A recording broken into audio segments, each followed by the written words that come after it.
Visakha వాజీ news కి స్వాగతం. నా పేరు మీనా కొంతాల. ముందుగా వాజీ హెడ్లైన్స్ చూద్దాం.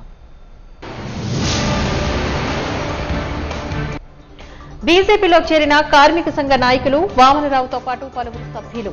దేశాన్ని అగ్రగామి స్థానంలో నిలబెడుతున్న పార్టీ బీజేపీ అన్న ఎమ్మెల్సీ సోంవీర్రాజు.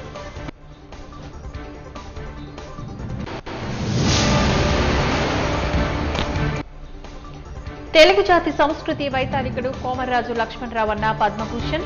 కోమర్రాజు జీవిత సాహిత్య గ్రంథ ఆవిష్కరణలో సభలో పాల్గొన్న యార్లగడ్డ వెల్లడి.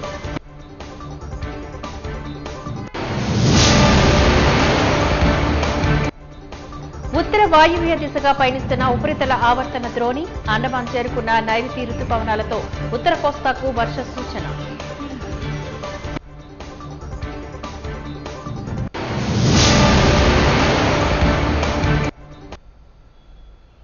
డీటెయిల్స్ చూద్దాం. విశాఖ సాగరమాల కన్వెన్షన్ హాల్లో బీజేపీ ఎమ్మెల్సీ సోంవీర్రాజు సమక్షంలో పలువురు పార్టీలో చేరారు. కార్మిక సంఘ నాయకులు వామనరావుతో పాటు పలువురు నాయకులు బీజేపీలో చేరగా వారికి సోంవీర్రాజు పార్టీ కండువా కప్పి బీజేపీలోకి సాదరంగా ఆహ్వానించారు. అనంతరం పార్టీలో చేరిన వారికి ఆయన బీజేపీ సభ్యత్వాన్ని అందజేశారు. ఈ సందర్భంగా ఎమ్మెల్సీ సోంవీర్రాజు మాట్లాడుతూ ఉద్వేగ పరిస్థితిలో మనం ఉన్నామని, వామనరావు లాంటి వ్యక్తులు ఎందరో బీజేపీలోకి వస్తున్నారని అన్నారు. దేశాన్ని బీజేపీ అగ్రగామిగా నిలబడుతుందని చెప్పారు. అమెరికాను కూడా చాటి అభివృద్ధి అవుతుందని, ప్రధాని మోదీ పంజాబ్ వెళ్లి యుద్ధ వాస్తవాలు తెలిపారని చెప్పారు. పాకిస్తాన్ వాళ్ళు భయపడి యుద్ధాన్ని ఆపండి అని అడగడంతో యుద్ధం ఆపినట్లు చెప్పారు. నెహ్రూ వల్లే ఈ దుస్థితి వచ్చిందని, ఈ దేశంలో ఇబ్బందులు రావడానికి కారణం కాంగ్రెస్ పార్టీ అనంటూ మండిపడ్డారు. పాకిస్తాన్ ఎప్పుడూ మన దేశాన్ని ఇబ్బంది పెడుతుందని, కాంగ్రెస్ తప్పులు సరిచేయడానికే బీజేపీ పార్టీ పుట్టిందని అన్నారు. నెహ్రూ దేశానికి 2 ప్రధానులను పెట్టారని, దేశంలోని 2 జెండాలు పెట్టింది నెహ్రూయేనంటూ విమర్శించారు.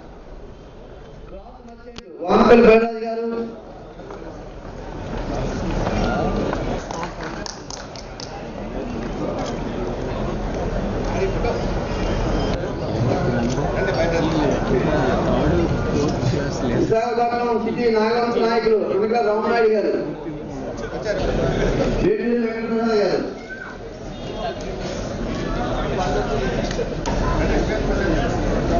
అమర డానియల్ గారు, భారత్ మాతాకి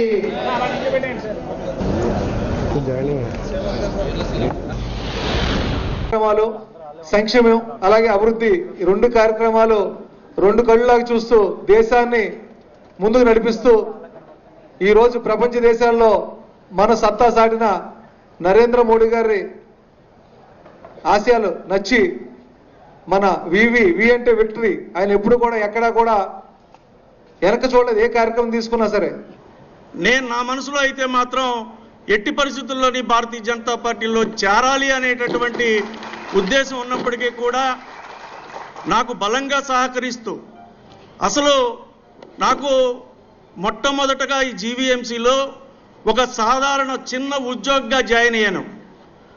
మీ అందరికీ పరిచయం అవడానికి కానీ, 3 సార్లు గుర్తింపు యూనియన్ ఎన్నికల్లో గెలవడానికి కానీ, 2 సార్లు ఇండిపెండెంట్గా కూడా నేను గుర్తింపు యూనియన్గా గెలవడానికి కానీ, అతి చిన్న వయసులో 36 సంవత్సరాల్లో నాకు శ్రమశక్తి అవార్డు రావడం కానీ, మరి వీటన్నిటి వెనక కూడా 2 వ్యక్తులు ఉన్నారు. వాళ్ళు నాకు ఉద్యోగం ఇచ్చినటువంటి కీర్తిశేషులు శ్రీ ఎన్ఎస్ఎల్ రెడ్డి గారు. అలాగనే ఆయనతో చెప్పి వీడు చాలా అభివృద్ధిలోకి వస్తాడు, వీడికి ఉద్యోగం ఇవ్వండి అని చెప్పిన పివి చలపతిరావు గారు కీర్తిశేషులు. వాళ్ళిద్దరిని స్మరించుకోవాలి. ఎందుకు అంటే వాళ్ళు లేకపోతే నేను జీవీఎంసీకి పరిచయం కాను. నేను జీవీఎంసీకి పరిచయం కాకపోతే నేను ఇవేమి సాధించేవాడిని కాదు. కాబట్టి నాకు ఈ స్థానం రావడానికి ఉన్నటువంటి ఆ 2 కూడా వాళ్ళు పైన ఉన్నారు. వాళ్ళకి ఆత్మశాంతి కలగాలని చెప్పి నేనైతే కోరుకుంటున్నాను. ఈ ప్రాంతంలో ఉన్న అనేక వర్గాల అన్ని మతాలకు సంబంధించి ఈ దేశాన్ని ఒక అగ్రగామి దేశంగా, ప్రపంచ దేశాల్లోనే ప్రపంచ దేశాన్ని శాసించే దేశంగా, ఏ దేశాన్నైనప్పుడు కూడా అమెరికాను కూడా తలదన్నే దేశంగా తయారు చేసేటువంటి నరేంద్ర మోడీ నాయకత్వంలో ఉన్నటువంటి పార్టీలో వామన్ రావు గారు చేరారు. ఈవేళ దేశం ఉప్పొంగిపోతున్నటువంటి సమయం మనది. మొన్న మోడీ గారు మనల్ని ఉద్దేశించి మాట్లాడారు. నిన్న అబద్ధాలు చెప్తున్న ఒక పంజాబ్ వెళ్ళి వారిని ఉద్దేశించి మాట్లాడారు. ఏం చెప్పారు? ఒక పంజాబ్లో ఉన్నటువంటి ఒక ప్రాంతాన్ని మేము పటాపంచలు చేశామని అబద్ధాలు చెప్పింది మన ప్రక్కన ఉన్న దేశం. కాదు కాదు దేశ ప్రజలారా, ఇది అలాగే చిరస్థాయిగా ఉంది. అబద్ధాలు చెప్పారని వారిని అందరం కూడా అభినందిస్తూ నరేంద్ర మోడీ గారు పంజాబ్ వెళ్ళి మాట్లాడారు. దేశ ప్రజలందరూ కూడా, ప్రపంచ ప్రజలందరూ కూడా, ప్రపంచ దేశాలందరూ కూడా నోరు ఎత్తలేనిటువంటి పరిస్థితిని క్రియేట్ చేసినటువంటి పెద్దలు శ్రీ నరేంద్ర మోడీ గారు. ఈవేళ కాంగ్రెస్ పార్టీ నాయకుడు మాట్లాడుతున్నాడు. యుద్ధాన్ని ఎందుకు విరమించారు? రాహుల్ గాంధీ, మల్లికార్జున్ ఖర్గే మాట్లాడుతున్నాడు. యుద్ధాన్ని ఆపడం కాదు, పాకిస్తాన్ వాళ్ళు చెట్టీలు తడిపేసుకుని యుద్ధాన్ని ఆపమని కాళ్ల బేరానికి వచ్చిన సందర్భంలో యుద్ధాన్ని నిలవరించడం జరిగింది. అసలు పాకిస్తాన్ ఎందుకు ఏర్పడింది? కాశ్మీర్ అనే లాంటి రాష్ట్రం మన దేశంలో అంతర్భాగమైనటువంటి కాశ్మీర్ని పదే పదేగా ఇది మాది అని పాకిస్తాన్ మాట్లాడుతూ ఉంటే దానికి ప్రధానమైన కారణం నెహ్రూ. నీ తాత మూలానే ఈ దేశానికి ఇలాంటి పరిస్థితి వచ్చింది. దాన్ని సరిదిద్దేటువంటి ఏకైక పార్టీ అది భారతీయ జనతా పార్టీ. దాని నాయకుడు నరేంద్ర మోడీ, దాని నాయకుడు. ఇదిలా ఉండగా లౌకికవాదులు, వామపక్షాల వల్లే దేశానికి అన్యాయం జరుగుతుంది అంటూ ఎమ్మెల్సీ సోంవీర్రాజు మండిపడ్డారు. ఈ మేరకు విశాఖలో మీడియాతో మాట్లాడుతూ పాకిస్తాన్తో భారత్ యుద్ధ నేపథ్యంలో కేంద్రం తీసుకున్న నిర్ణయం వాస్తవ పరిస్థితులను ఆయన వివరించారు. కుహనా లౌకికవాదులందరూ కూడా ఎలక కన్నాల్లో ఉన్నారు. ఇప్పుడు కలువుల్లోకి వెళ్ళిపోయారు. వారు నోరు విప్పలేరు. మొన్ననే యుద్ధం చేయొద్దని కమ్యూనిస్ట్ పార్టీ నాయకుడు చెప్పారు. యుద్ధం చేయకండి, తీవ్రవాదులను ఏదన్నా చేయండి అనేది.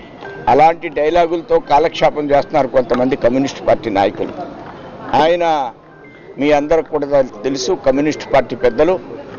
ఈ కుహనా లౌకికవాదుల మూలంగా దేశానికి చాలా నష్టం. దేశం అభివృద్ధి చెందకుండా ఉండాలి. వాళ్ళందరూ కూడా ఈ దేశానికి ఎవరైతే కుహనా లౌకికవాదులు ఉన్నారో వాళ్ళందరూ భారతీయులు కాదు, భారతదేశానికి సంబంధించినటువంటి వ్యక్తులు కాదు.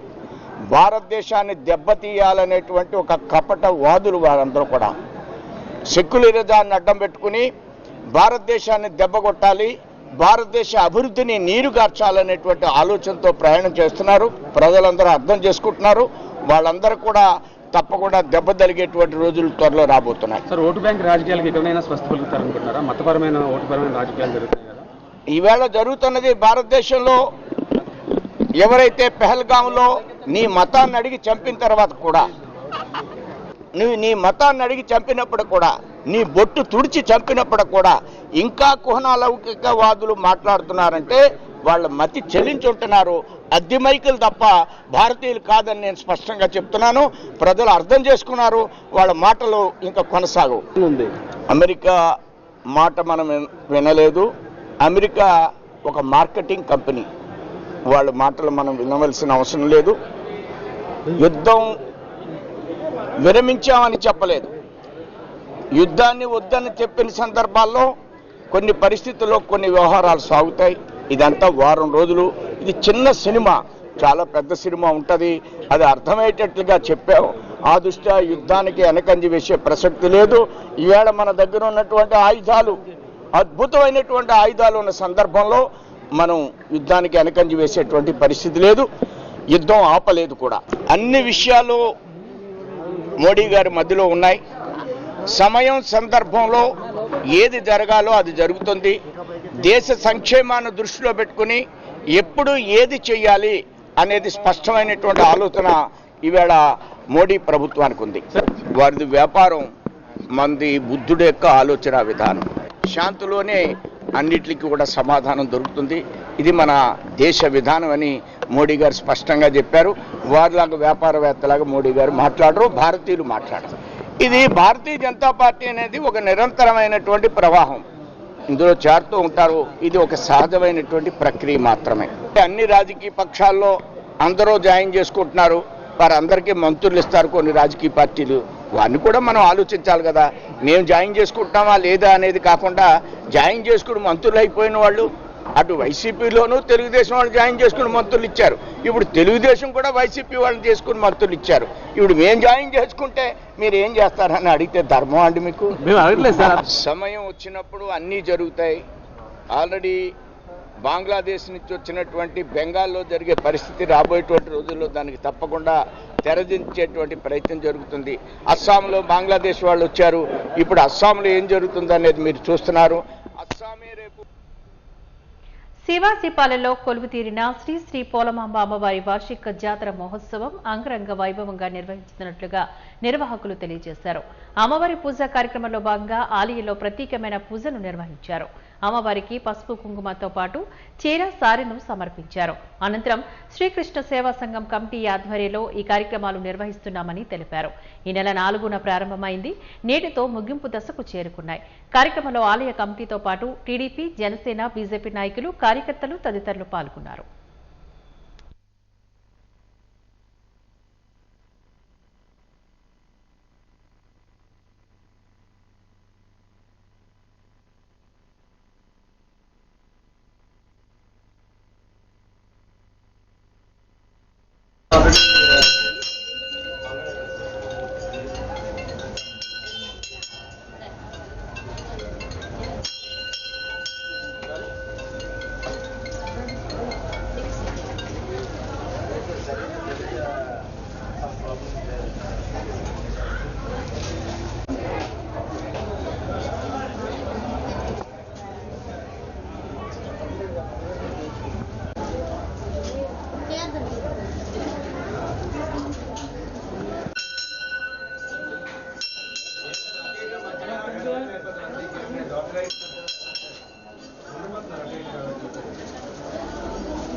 శ్రీకృష్ణ సేవా సంఘం ఆధ్వర్యంలో శ్రీ పోలమాంబ పండుగ రంగరంగ వైభవంగా జరిపించడానికి 4వ తారీఖున అమ్మవారు చాటింపు కార్యక్రమం జరిగింది.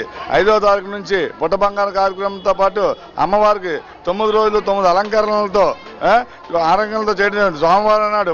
సోమవారం నాడు తొలేలు ఉత్సవం చాలా ఘనంగా వైభవంగా స్టేజ్ ప్రోగ్రాములతోని మరియు తొలేలు ఉత్సవంతో రకరకాల సాంఘిక కార్యక్రమాలతో చేయడం జరగబడింది. ఈరోజు 9వ రోజు అనుపు కార్యక్రమంలోని 9 స్టేజీలు ప్రోగ్రామ్ 7 స్టేజీలు ప్రోగ్రామ్స్ మరియు నేల వేషాలు, పులి వేషాలు, స్వామిగారి రంగరంగ వైభవంగా శ్రీకృష్ణ సేవా సంఘం ఆధ్వర్యంలో ఈ పండుగ మహోత్సవం చాలా ఘనంగా జరపడం. ఈ నూతన కమిటీగా ఈ సంవత్సరం నూతన కమిటీగా ఏర్పడింది. ఈ కమిటీలో దువ్వు నాగరాజు గారు ప్రెసిడెంట్, సెక్రటరీ బుద్దల కృష్ణ గారు, మరియు ఆనరబుల్ ప్రెసిడెంట్గా కొరై రమేష్, మరియు క్యాషియర్గా దువ్వు స్వామి గారు, తదితరులు ఈ కమిటీలో 13 మంది సభ్యులు, కమిటీ సభ్యులు ఉన్నారు. అందరూ ఎంతో కష్టపడి ఈ గుడి అమ్మవారి పండగకి జాతర మాసంలోనే ఈ రోజు తెలుగు జాతి సంస్కృతి వైతాళికుడు కోమర్రాజు లక్ష్మణరావు జీవిత సాహిత్య కృషిని గురించి విజ్ఞాన సర్వస్వ రూపశిల్పి కోమర్రాజు లక్ష్మణరావు శీర్షికన ఆంధ్ర విశ్వవిద్యాలయం విశ్రాంతాచార్యులు ఆచార్య వెలమల సింహన్న, విజయవాడ ఆంధ్ర లయోల కళాశాల విశ్రాంత తెలుగు ఉపన్యాసకులు డాక్టర్ గుమ్మా సాంబశివరావు రచించిన గ్రంథాన్ని ఆంధ్ర విశ్వ కళా పరిషత్ హిందీ భవన్లో పద్మభూషణ్ కేంద్ర ప్రభుత్వ హిందీ సలహా మండలి సభ్యులు ఆచార్య ఎర్లగడ్డ లక్ష్మీప్రసాద్ ఆవిష్కరించారు. కోమర్రాజు తెలుగువారు గర్వించదగ్గ మహా వ్యక్తని, విజ్ఞాన సర్వస్వం అంటే ఏమిటో తెలియని రోజుల్లో ఆ దిశగా ఆలోచించి కృషి చేసి తెలుగువారికి అపూర్వమైన కానుకలు అందించారని, ఈ తరానికి ఆ మహానీయుడు ఘనత తెలియదని, ఆ లోటు తీర్చడానికి సింహన్న, సాంబశివరావులు ఈ అమూల్యమైన గ్రంథం రచించారని పేర్కొన్నారు. రచయితలను అభినందించి సత్కరించారు. గ్రంథ సమీక్ష చేసిన డాక్టర్ డివి సూర్యారావు కోమర్రాజు వారి రచనలు సేకరించి విమర్శనాత్మక దృక్పథంతో ఆయన చరిత్ర గ్రంథాలను, శాస్త్ర రచనలు, భాషా శాస్త్ర పరిశోధనను విశ్లేషించి భావితరాలకు ఉపయుక్తమయ్యే రీతిలో ప్రామాణిక గ్రంథం వెలిగించారని చెప్పారు. అలాగే కోమర్రాజు గారు వారు చెప్పారు సాహిత్య సంస్థలు కృష్ణదేవరాయంద్ర భాషలో 1901లో వచ్చింది. ఇవాటికి కూడా ఒక వ్యక్తి వాళ్ళు లేకపోతే భౌతికంగా ఆయన ఇంకో 47 ఏళ్ళే, 47 ఏళ్ల చిరు ప్రాయంలో ఆయన ఎన్ని సంస్థలు స్థాపించి 2 గ్రంథాలు రాశారు. ఆ సంస్థలు ఇవాటికి మనుగడలో ఉన్నాయి, పేర్లు మార్చుకొని అక్కడ. అలాగనే ఆయన సాహిత్య కృషి, మన కథల గురించి, నవలల గురించి, జీవిత చరిత్రల గురించి మాట్లాడుకుంటున్నాం, వాటి పుట్టుపూర్వకం చేస్తున్నాం. కానీ తెలుగు వారికి విజ్ఞాన సరస్వతి భావన, ఆ ఆలోచన మొదట ప్రవేశపెట్టి ఆ దిశగా ప్రయాణం చేసి దాన్ని తన జీవితకాలంలో కొంత ప్రగతి సాధించి ఆ పుస్తకాలు అందించిన వారు కోమర్రాజు గారు. అందుకు తెలుగు జాతీయానికి ఈవిడానికి కూడా మహోన్నతమైనటువంటి వ్యక్తి కోమర్రాజు లక్ష్మణరావు గారి యొక్క గ్రంథావిష్కరణ మనం జరుపుకున్నాం. వాస్తవానికి ఈ తరానికి కోమర్రాజు లక్ష్మణరావు అంటే పెద్దగా పరిచయం లేనటువంటి పేరు. కానీ నైజాం పరిపాలన సాగుతున్నప్పుడు హైదరాబాద్లో, తెలంగాణలో, మిగిలిన ఆంధ్ర రాష్ట్రం అంతా బ్రిటిష్ పరిపాలనలో ఉన్నప్పుడు 2 చోట్ల దమనకాండే. ఒక చోటేమో ఆంగ్లేయుల వల్ల, రెండో చోటేమో నైజాం ప్రభువులు వారి వల్ల. అయినప్పటికీ వీటి మధ్యలో నుంచి కూడా ఒక అద్భుతమైనటువంటి విషయాలు సాధించినటువంటి వ్యక్తి కోమర్రాజు లక్ష్మణరావు గారు. మనందరికీ విజ్ఞాన సర్వస్వం అంటే మన పిల్లలకి పెద్దగా జీర్ణం కాదు. ఎన్సైక్లోపీడియా అని మనం ఇంగ్లీష్లో చెప్తే అప్పుడు ప్రమాణంగా అర్థమవుతున్నారు. తెలుగులో విజ్ఞాన సర్వస్వాన్ని యొక్క రూపశిల్పి, దాన్ని తయారు చేసినటువంటి వారు ఆద్యులు, ఆయనే కోమర్రాజు లక్ష్మణరావు. విజయవాడ చుట్టుపక్కల ప్రాంతాల్లో ఉన్న వారికి బండారు అచ్చమాంబ గారి పేరు బాగా తెలుసు. తెలుగు సాహిత్యంలో మొట్టమొదట తెలుగు కథ రాసినటువంటి ఆవిడ బండారు అచ్చమాంబ గారు. తరువాత కోమర్రాజు లక్ష్మణరావు గారికి ఆవిడ సోదరి. తన కుమార్తె కూడా కోమర్రాజు లక్ష్మణరావు గారు తన సోదరి పేరే పెట్టుకున్నారు అచ్చిమాంబ అని. ఈవిడ కోమర్రాజు అచ్చిమాంబ. ఆవిడ విజయవాడలో పార్లమెంటు సభ్యురాలుగా పనిచేశారు, విజయవాడ నియోజకవర్గానికి. అంతేకాకుండా ఆ రోజుల్లో పేద ప్రజానీకానికి గ్రామీణ ప్రాంతాల్లో ఉన్న ఆవిడ దేవతగా అక్కడ నిలిచింది. అటువంటి వారసత్వ సంపద కలిగినటువంటి కుటుంబంలోని వ్యక్తి మన రవి గారు మన మధ్యన మన మిత్రులు.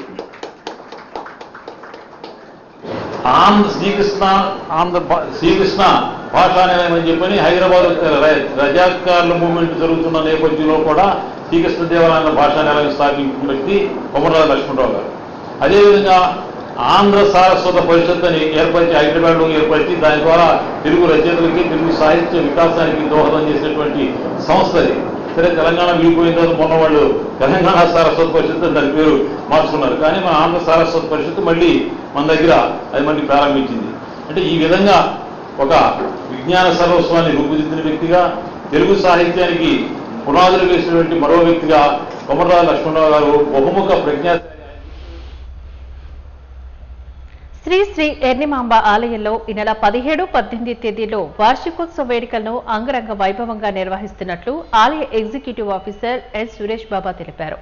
ఈ మేరకు జ్ఞానాపురం ఆలయ ప్రాంగణంలో ఏర్పాటు చేసిన విలేకరుల సమావేశంలో వార్షికోత్సవ పోస్టర్ను విడుదల చేశారు. ఈ సందర్భంగా ఆయన మాట్లాడుతూ భక్తులు కోరిన కోరికలు తీర్చే కొంగు బంగారంగా అమ్మవారు అలరుతున్నారని తెలిపారు. ప్రతి సంవత్సరంలోనే ఈ ఏడాది కూడా అమ్మవారి వార్షికోత్సవాలను సాంప్రదాయ పద్ధతిలో నిర్వహించేందుకు అన్ని ఏర్పాట్లను పూర్తి చేసినట్లుగా తెలిపారు.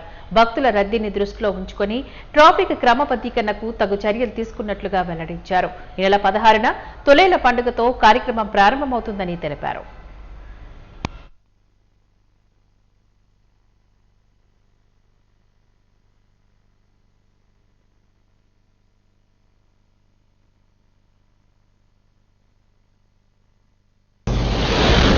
జ్ఞానాపురం విశాఖ నగరం సిటీ నందు జ్ఞానాపురంలో వేయించేస్తున్న శ్రీ ఎర్నిమాంబ అమ్మవారి దేవస్థానం వార్షిక జాతర సందర్భంగా ఈ సంవత్సరం 5 రోజుల పండుగ చేయుటగాను పెద్దలు గ్రామస్తులు అందరూ కూడా నిర్ణయించడమైంది. ప్రతి సంవత్సరం కూడా శనివారం తొలేళ్ళు, ఆదివారం అమ్మవారి పండుగ చేసేవారము. ఈ సంవత్సరం నుండి 5 రోజులు అనగా మొదటి 5 రోజుల ముందు రాట ఉత్సవము ఇది చేస్తూ ఈ 3 రోజులు కూడా వివిధ కార్యక్రమాలు ఏర్పాటు చేయడమైంది. తర్వాత గురువారం నీళ్ళధార గ్రామస్తులు మొత్తం సిటీ అంతా కూడా అమ్మవారికి పసుపు నీళ్ళతోటి అభిషేకం చేయడానికి, తదుపరి శుక్రవారం మహాయాగం అమ్మవారి హోమం చేయడానికి నిర్ణయించడమైంది. శనివారం సాయంత్రం దుర్గాలమ్మ అమ్మవారి దేవస్థానం పౌర్ణ మార్కెట్ నుంచి అమ్మవారి ప్రతిమలతోటి ఊరేగింపు చేయడానికి నిర్ణయించడమైంది. సాయంత్రం 6 గంటలకు అక్కడ ప్రతిమలు మొదలవుతాయండి. అచ్చంపేట గ్రామం, తర్వాత కాన్వెంట్ జంక్షన్, జ్ఞానాపురం మీదుగా అమ్మవారి ఆలయానికి ప్రతిమలతోటి ఊరేగింపు జరుగుతుందండి.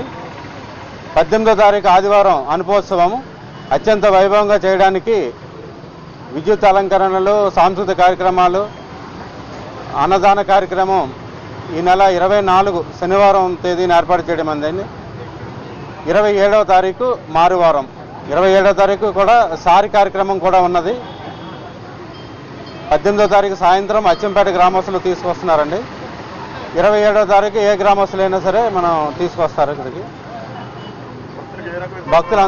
భక్తులందరికీ కూడా ఏ రకమైన ఇబ్బంది లేకుండా చలువ పందిర్లు, తర్వాత మజ్జిగ పంపిణీ, ఉచిత ప్రసాదం, క్యూ లైన్లు పెట్టి అందరికీ కూడా ఏ విధమైన ఇబ్బంది లేకుండా పంపించడానికి. యంగ్ హీరో శ్రీ విష్ణు తాజాగా నటించిన సినిమా సింగిల్. కార్తిక్ రాజు దర్శకత్వంలో గీత ఆర్ట్స్ నుంచి వచ్చిన ఈ సినిమా ఈ నెల 9న రిలీజ్ అయింది. ఈ సందర్భంగా చిత్ర యూనిట్ మంగళవారం ఓ హోటల్లో సందడి చేశారు. ఈ సందర్భంగా వారు మీడియాను ఉద్దేశించి మాట్లాడుతూ ముందుగా చిత్ర హీరో శ్రీ విష్ణు మాట్లాడారు. ప్రతి ఒక్కరూ కుటుంబ పరంగా సమేతంగా చూడదగ్గ చిత్రమని, అదేవిధంగా ఈ చిత్రంలో సన్నివేశాలు ప్రతి ఒక్కరికి నచ్చుతాయని హితవు పలికారు.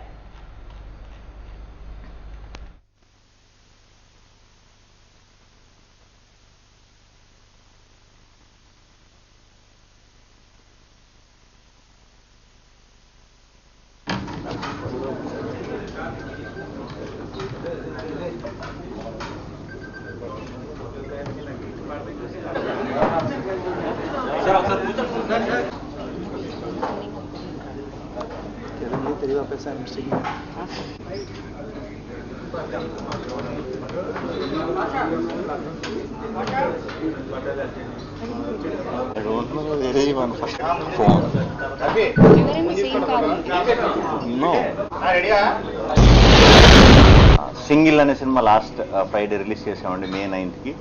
అది బ్రహ్మాండమైన రెస్పాన్స్తో మొత్తం ఏపీ, తెలంగాణ, US, UK అన్ని మేము రిలీజ్ చేసిన అన్ని కేంద్రాల్లో నుంచి చాలా చాలా చాలా మంచి స్పందన వచ్చింది. సో ఈ సింగిల్ విజయయాత్రని టూర్ వైజాగ్ని స్టార్ట్ చేయడం వెరీ వెరీ హ్యాపీ. నేను కూడా ఇక్కడే చదువుకుని సినిమాల మీద చర్చ పెంచుకుని సినిమాల్లోకి వెళ్ళిన వాడిని. సో ఇక్కడి నుంచి ఈ రోజు ఇలా స్టార్ట్ చేయడం చాలా చాలా హ్యాపీగా ఉంది. చూడని వాళ్ళు ఎవరన్నా ఉంటే వెంటనే చూసేయండి. ఫ్రెండ్స్తో చూడొచ్చు, ఫ్యామిలీతో చూడొచ్చు, సింగిల్గా చూడొచ్చు, ఎలా అన్నా చూడొచ్చు. హ్యాపీగా కడుపుబ్బ సమ్మర్లో నవ్వుకోవాలనే గట్టిగా సంకల్పించుకుని మా డైరెక్టర్ గారు ఈ సినిమా తీశారు. సో అది ఈరోజు ప్రూవ్ అయ్యి పెద్ద బ్లాక్ బస్టర్ ఇచ్చినందుకు very very very very thank you. హ్యాపీగా సక్సెస్ చేసినందుకు and really hoping that you will make it even more success. And చాలా హ్యాపీగా ఉంది. ఓవరాల్ సక్సెస్ టూర్ కంటే I would say it's thanks tour. Thank you so much for everyone అండి. Entertainment మూవీస్కి really మంచి success ఇస్తే మాలాంటి కమెడియన్స్కి చాలా మంచి బూస్టప్. అండ్ అలాగే మా king of entertainment Shri Vishnu గారికి కూడా కంగ్రాచులేషన్స్. అండ్ ఆల్సో కేతిక గారికి అండ్ ఇవాన్ గారికి కూడా congratulations. And thank you so much Karthik Raju గారు for the lovely role sir. అందరికీ నమస్కారం. నేను చాలా హ్యాపీగా ఉన్నాను ఎందుకంటే ఇది నా first direct Telugu movie and I'm very happy that it's a hit.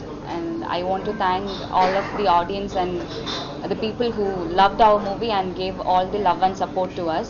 And I also want to thank Geetha Arts because they are the one who introduced me to the Telugu industry.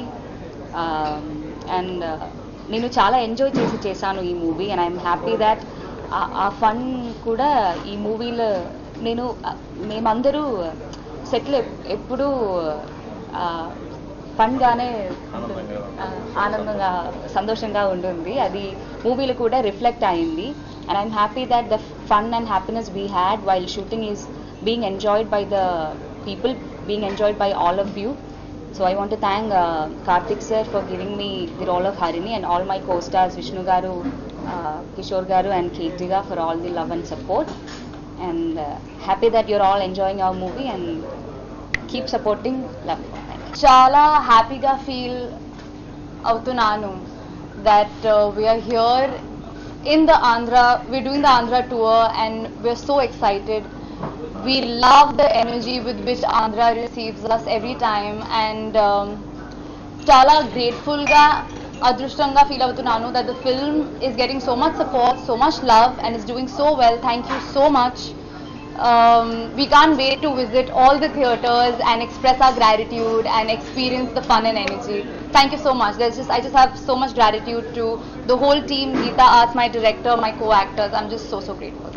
Thank you press, media, online media for the overwhelming support for the movie Single. And thanks to everyone for making this as a big success. At this time I want to recollect few things about Sri Vishnu garu. Two things I liked it from him. One is giving space to Vanilla Kishore garu because when I narrated the story it was out and out a fun script with throughout Vanilla Kishore garu carrying the script with Vishnu garu.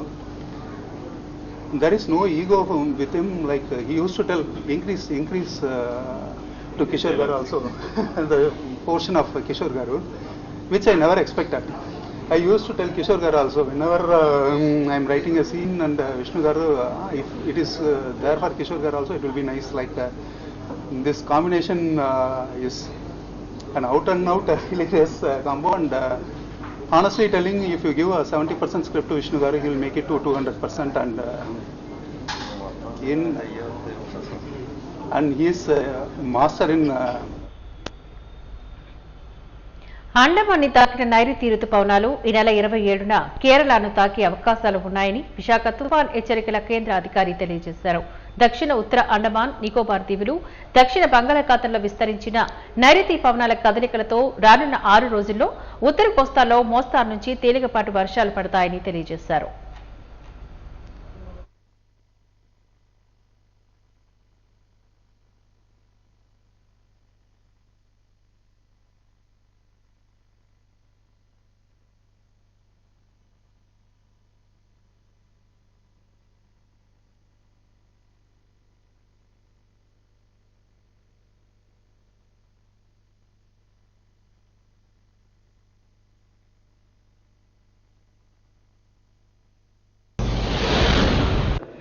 తూర్పు ఉత్తరప్రదేశ్ దానికి ఆనుకుని ఉన్న బీహార్ పరిసర ప్రాంతాల్లో 0.9 కిలోమీటర్ల ఎత్తులో ఒక ఉపరితల ఆవర్తనం ఉన్నది. ఈరోజు అది తూర్పు బీహార్ దాని పరిసర ప్రాంతమైన సబ్ హిమాలయన్ వెస్ట్ బెంగాల్ ఉన్న చోట 0.9 కిలోమీటర్ల ఎత్తులో ఈ ఉపరితల ఆవర్తనం కొనసాగుతుంది. ఈ ఉపరితల ఆవర్తనం నుంచి ఉత్తర రాయలసీమ వరకు ఒక ఉపరితల ద్రోణి 0.9 కిలోమీటర్ల ఎత్తులో జార్ఖండ్, ఛత్తీస్గఢ్, తెలంగాణ మీదుగా రాయలసీమ వరకు విస్తరించి ఉన్నది. దీనితో పాటు నైరుతి బంగాళాఖాతం మరియు తమిళనాడు తీరానికి ఆనుకుని ఒక ఉపరితల ఆవర్తనం 1.5 కిలోమీటర్ల ఎత్తులో ఉన్నది. మరియు అండమాన్ నికోబార్ దీవుల వద్ద 3.1 కిలోమీటర్ల ఎత్తు వరకు మరి యొక్క ఉపరితల ఆవర్తనం నైరుతి దిశ వరకు వంగి ఉన్నది. ఈ ఉపరితల ఆవర్తనాలతో పాటు మరియు ఉపరితల ద్రోణితో పాటు రాష్ట్రంలో సంవహన వాతావరణ పరిస్థితులు ఉండడం వలన రాబోయే వారం రోజులు కూడా కోస్తా ఆంధ్రప్రదేశ్లో కొన్ని చోట్ల తేలికపాటి నుంచి మోస్తరు వర్షపాతం నమోదయ్యే అవకాశం ఉంది. స్థూలంగా చెప్పాలంటే ఉత్తర కోస్తా జిల్లాలో ఈ రోజు నుంచి రాబోయే 6 రోజుల వరకు కొన్ని చోట్ల తేలికపాటి నుంచి మోస్తరు వర్షపాతం నమోదయ్యే అవకాశం ఉంది. 7వ రోజు అది 1-2 చోట్లకి పరిమితమయ్యే అవకాశం ఉంది. దక్షిణ కోస్తాలో ఈరోజు కొన్ని చోట్ల, రేపు ఎక్కువ చోట్ల 3 నుంచి 6 రోజుల వరకు కొన్ని చోట్ల, మరియు 7వ రోజు 1-2 చోట్ల తేలికపాటి నుంచి మోస్తరు వర్షపాతాలు నమోదయ్యే అవకాశం ఉంది. వీటితో పాటు ఉరుములు మెరుపులతో కూడిన వర్షం రాబోయే 5 రోజులు 1-2 చోట్ల పడే అవకాశం ఉన్నది. ఈదురుగాలులు రాబోయే 5 రోజులు కూడా ఉత్తర దక్షిణ కోస్తా జిల్లాల్లో 1-2 చోట్ల 40 నుంచి 50 కిలోమీటర్ల వేగంతో వీచే అవకాశం ఉన్నది.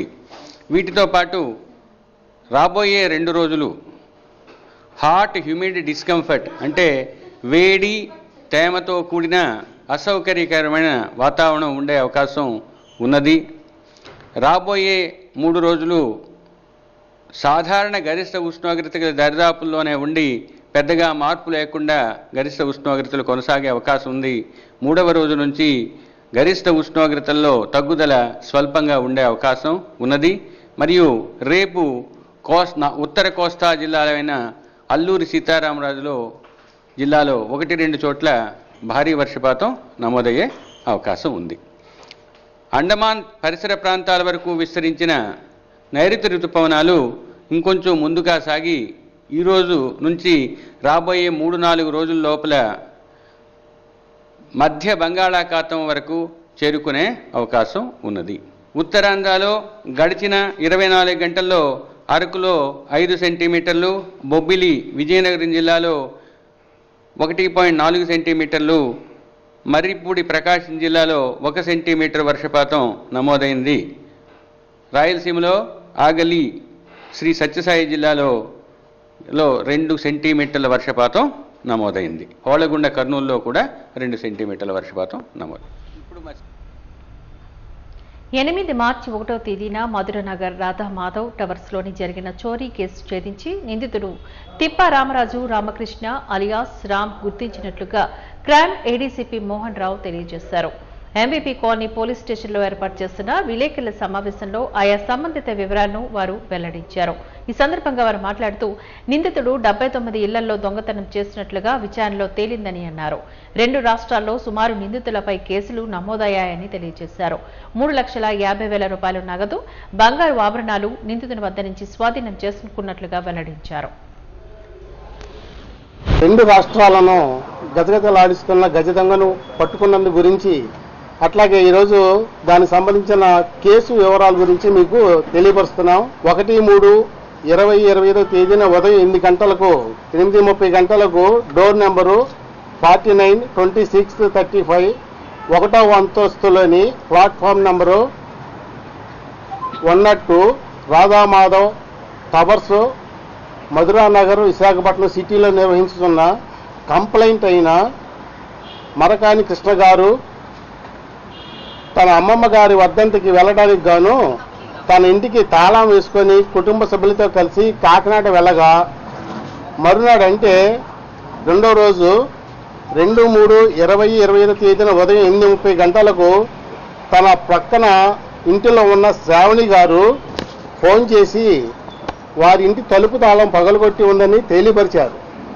దాని మీద వెంటనే కంప్లైంట్ తన కుటుంబ సభ్యులను తీసుకొని కాకినాడ నుండి బయలుదేరి మధ్యాహ్నం 12 గంటలకు తన ఇంటికి చేరుకొని తన ఇంటిలోకి వెళ్ళి చూడగా తన ఇంటి బెడ్రూమ్లోని మంచం మీద వారి బీరువా పట్టుకొని పెట్టినట్లు మరియు బీరువా తలుపు పగలగొట్టి ఉందని, తన బీరువా నందు ఉంచిన బంగారు ఆభరణాలు సుమారు 23 తులాలు మరియు 1 lakh నగదు మొత్తం 6,75,000 రూపాయలు విలువైనవి కనిపించకుండా పోయినాయని, మరియు సదరు బంగారము మరియు డబ్బులు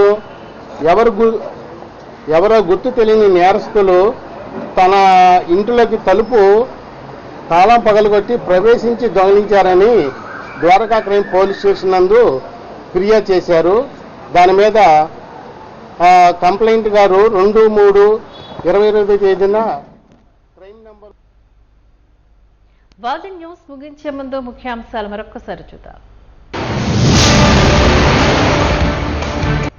బీజేపీలో చేరిన కార్మిక సంఘ నాయకులు వామన్ రావుతో పాటు పలువురు సభ్యులు దేశాన్ని అగ్రగామి స్థానంలో నిలబెడుతున్న పార్టీ బీజేపీ అన్న ఎమ్మెల్సీ సోమ్ వీర్రాజు.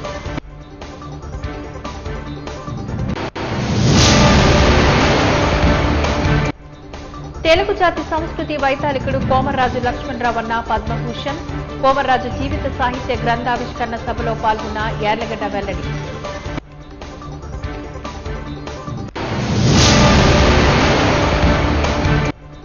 ఉత్తర వాయువ్య దిశగా పయనిస్తున్న ఉపరితల ఆవర్తన ద్రోణి అండమాన్ చేరుకున్న నైరుతి రుతుపవనాలతో ఉత్తర కోస్తాకు వర్ష సూచన.